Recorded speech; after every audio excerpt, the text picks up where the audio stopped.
Hi, welcome to Teach With Me. I am Miss Jen.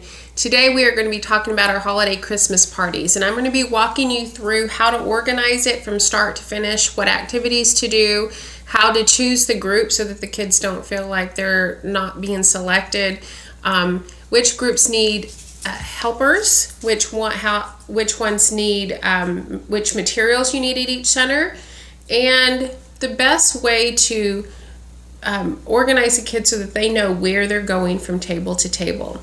All right, let's begin. I'm going to start with how to group the kids. Now, one of the very first things that I would do is I would decide how many groups I was going to have, and that would depend on how many students I had.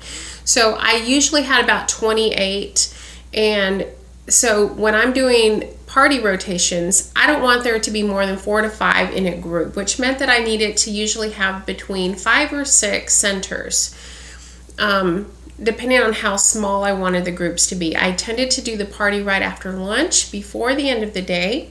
So I wanted to time it so that I had enough time for the kids to clean up, to help clean up the tables before they left, and to get their materials, and to sort of calm down a little bit. So I would do it right after lunch. I will have already gone over what we were doing in each groups before they went to lunch, so that when they came back and their parent helpers were there, all I had to do was revisit it a little bit and just remind them so that the parents could hear it too while I was explaining it to the kids again. Hopefully that made a little sense.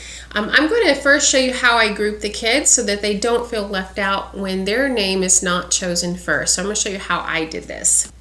So on my big whiteboard, or if you don't have a whiteboard, a blackboard, whatever it is you have, I would write out the tables, and I would write it in the order that I had the tables set up, because the kids are going to rotate from center to center in the order that you see it.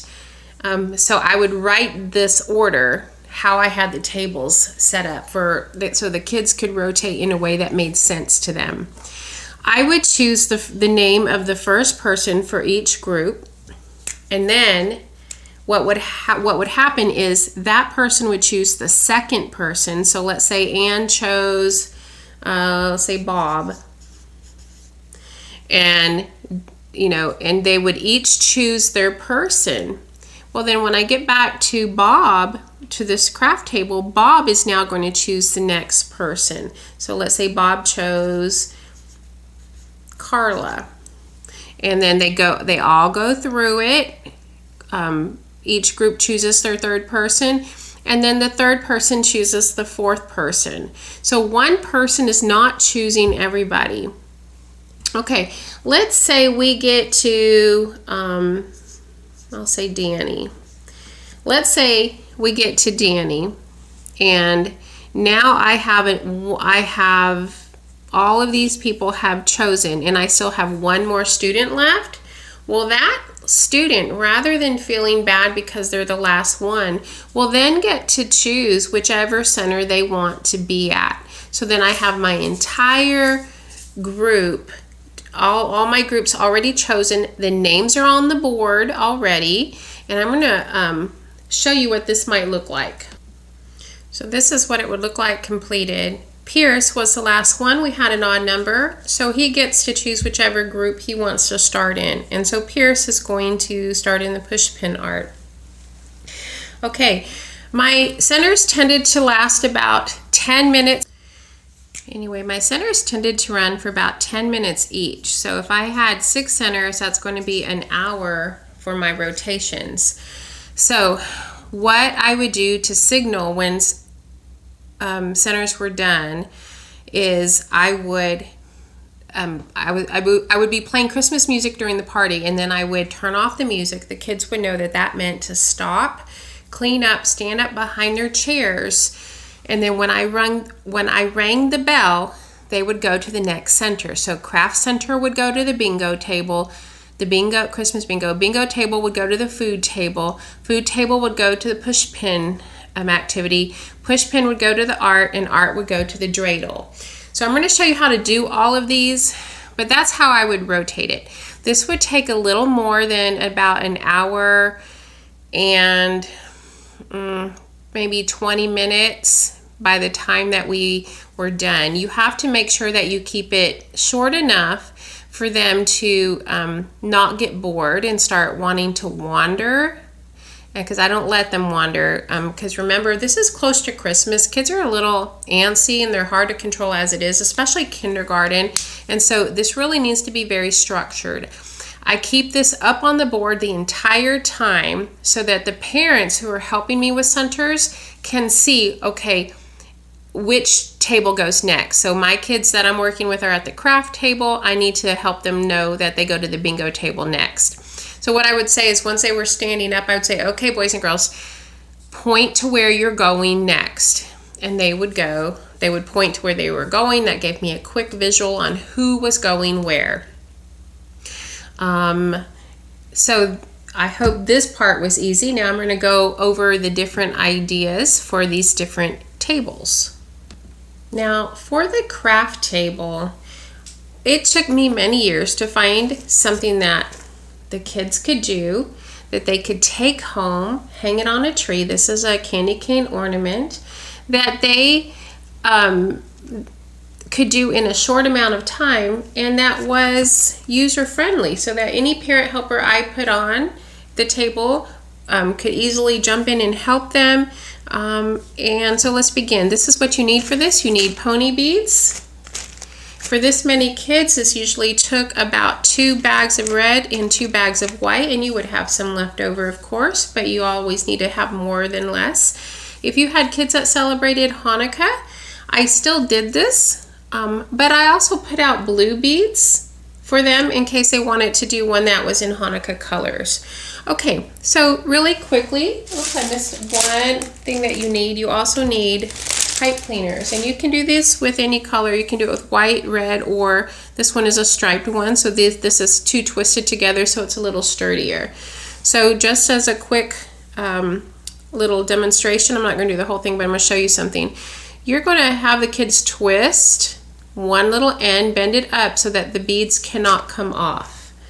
And then as they alternate, they're getting practice with making patterns, and they're also getting practice with their dexterity, with their fine motor skills. This is kind of a fun activity because it also has a little learning component to it.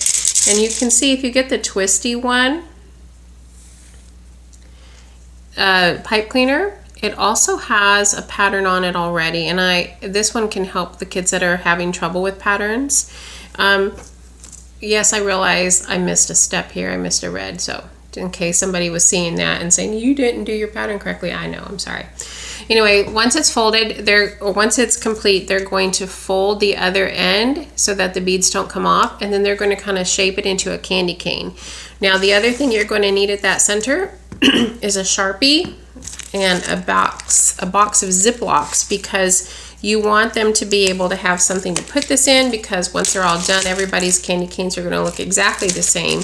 You're going to zip it up, go tell them to put it in their cubbies if they have cubbies. If they don't have cubbies, go put it in their backpacks or in their desk, whatever it is that you have in your classroom. And that is the craft table. The next game you can play is like a Christmas bingo game. You can find these bingo cards pretty much everywhere. They're on all kinds on TPT. They're on, there's bingo game makers, all kinds. To what you can use as markers, you can use cotton balls, you can use marbles, you can use buttons, you can use jingle bells, you can use candy. Any of those would work. You just need a parent helper at this table to be your caller. All right, next center. For the cookie decorating one, obviously these are ornaments and not real cookies, but you're going to do either gingerbread or you're going to do sugar cookies, and the kids are going to decorate them at this center. If you do either one, you're going to need a few things. If you do the sugar cookies, you're going to need to buy white tub frosting, and I'm sorry I did not have any of that. I forgot to get that for this demonstration. And then food coloring, and you color the white tub frosting the colors you want to use. Now, if you are doing gingerbread, you also need the frosting that comes in a tube so that you can decorate them. Fair warning, a lot of places require you to order the cookies ahead of time because they get bought up quickly. Excuse me for being tongue-tied. You will also need sprinkles, because even though these taste disgusting, the kids will pour on the sprinkles, and it's just part of it. They just love it. So I just all different kinds. There's all different kinds. These little ones tend to go pretty quickly. These tubs work a little better because you can scoop it. You can have those plastic spoons for the kids to use. They also really like the glitter sparkles. So if you want the glitter sparkles, that is also something they like. Just like in the last one, you're going to need to have a bag for them to put their cookies in, because they don't always finish their cookies. And at this table, I always had a little bottle of water too. So if you have an active parent community, you can ask for donations when you're planning for this to donate the water bottles and the cookies. And if not, it's something that I ended up having to pay for. These little crushed peppermint candies are also popular with this particular group as well. Now, push pin art is something you need to prepare in advance. You can buy these kind of things on Teachers Pay Teachers. You can make your own. Basically what it is, it's a outline of a picture that has holes. And the required instrument for this is simply a black piece of paper with this white frame on top of it and a tack. And obviously you are going to have a safety discussion excuse me, with your students about this. But let me show you the cool thing about this when you're finished. I'm going to shine a flashlight behind it so you can see what the final copy looks like. Hold on. Let me go like this. There you go. You can see once they're finished, they'll take off the white paper and they'll hold it up, and they'll have a cool picture that they can put up on their window. So this is one that you can do. The kids obviously need to write their names so that they can take it home, and this goes in their folder too. Just one suggestion, this works best on carpet so the kids can lay flat on their tummies in their jammies. Our party day was usually jammy day. And then they'll be able to push the pen through a little bit easier than holding it up. And that gives them a little calm down time, because this is an activity that is very calming, and kids like this. All right, for the next table, it is the art table, and the kids love the art table. And let me show you what kind of activities I put there. The first thing I do is I cover that art table completely with white butcher paper. I put all my markers and crayons out there so the kids can draw on the table itself. But I also give them other options. I might put a bunch of Christmas coloring sheets out there for them to color. I might, and they like this too, and you just got to have a lot of selection because you're going through 6 groups. But the thing that I always find is the most popular is to just show the kids how to make a very simple snowflake. This is the kind that I typically do in kindergarten. It's not as intricate as others, but I'm going to show you real quick how to do the snowflake. All you do is you got to start off with a square piece of paper. So I show them this, and the kids pick this up really quickly and they enjoy it. Then I fold it again, fold it again. The more times they fold it, the more intricate it's going to be. But and they can just start making cuts, or they can take a pencil and they can begin to draw little shapes on here. And then they cut those shapes out, and it'll turn into a snowflake. I do tell them to be careful not to cut it in half, because if they cut it in half, it will not work. All right, so I'm just gonna do this real quick and kind of show you how it works. I'm gonna do this with the magic of the pause button so you don't have to watch me do the whole thing. Okay, I'm done cutting. So now I'm going to open it up. And the kids love to make these snowflakes, and they'll write their names on them and they'll take them home. All right, that is my art center. It's really a free-for-all. Well, not free-for-all, but they get to draw, they get to color, or they get to make snowflakes. That's my art center. All right, my last game that the kids play is dreidel, and you may not have ever played dreidel before. Most of my parent helpers had not either, and so I just have the directions written on a big poster. This is not the big poster, but explaining what the different symbols are for. This game is fun because it's kind of like gambling in a way. So you can have, each player gets like however many tokens you have. Today I have this. These are little chocolate coins. And so I'm going to just do sort of model it a little bit. I'm going to put this aside. And how you do it is you have 4 sides on here. You have Gimel, which means you get to take everything that will be in the pot. You get this one here, means none, nothing happens. This one here is Shin. Shin means to share. You put 2 of your tokens in the pot. And Hey means half. You get half of whatever's in the pot. And so when a player loses all of his tokens, they're out of the game, and the last player remaining in the game is the winner. So in this game, you spin it like this. Oh, wait, I missed a spot. So you got to each player puts in something into the pot, and that's what you're playing for. And then you spin it, and then whatever it lands on, that one says that is none, so nothing happens. So you spin it again, and that one is share. You have to put 2 of your tokens in the pot in the middle. Then you do it again, and that one is Gimel, which means I get to take everything in the pot, and you do it again. So basically you're sort of gambling for whatever's in the middle. And so if you don't, I think this is a fun little game. What I do is I buy enough of these so that whoever wins gets to keep whatever they play with, but the ones that don't win can take a chocolate too and put in to take it home. Or you don't have to play with these. You could just play with tokens and then give everybody one of these as a little reward for playing. So that is it on the activities that I play in my centers. I forgot to mention, obviously you need a parent helper at this table.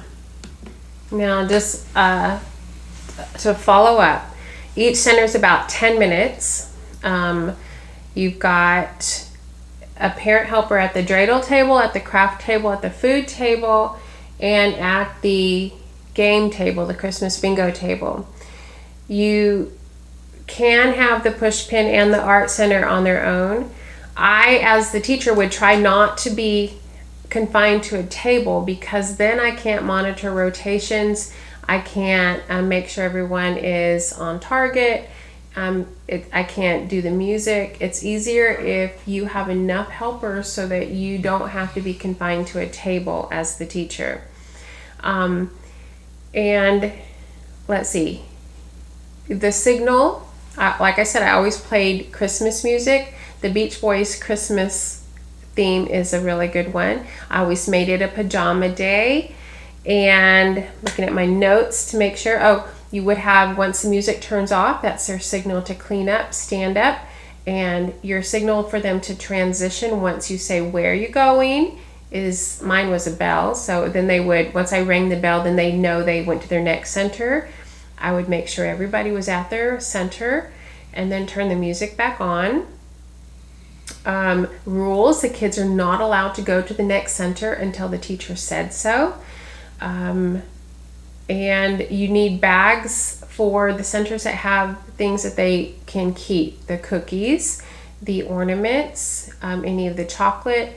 You don't need a bag for the push pin or the coloring sheets or the snowflakes that they did, but those would need to go in their cubbies right away and in their bags so that they could take them home. Once the party is finished, then as we're going to all clean up, it's going to be a little chaotic at first, but if it's not time for the kids to go home right away, I'm going to have like some kind of a Christmas movie playing, maybe the Polar Express, maybe Charlie Brown Christmas, something playing so that they all know where to go once they're done cleaning up in their area. And it just sort of calms them down before they go for the day. I hope you found this helpful, and if you did, like, subscribe, and share. Merry Christmas.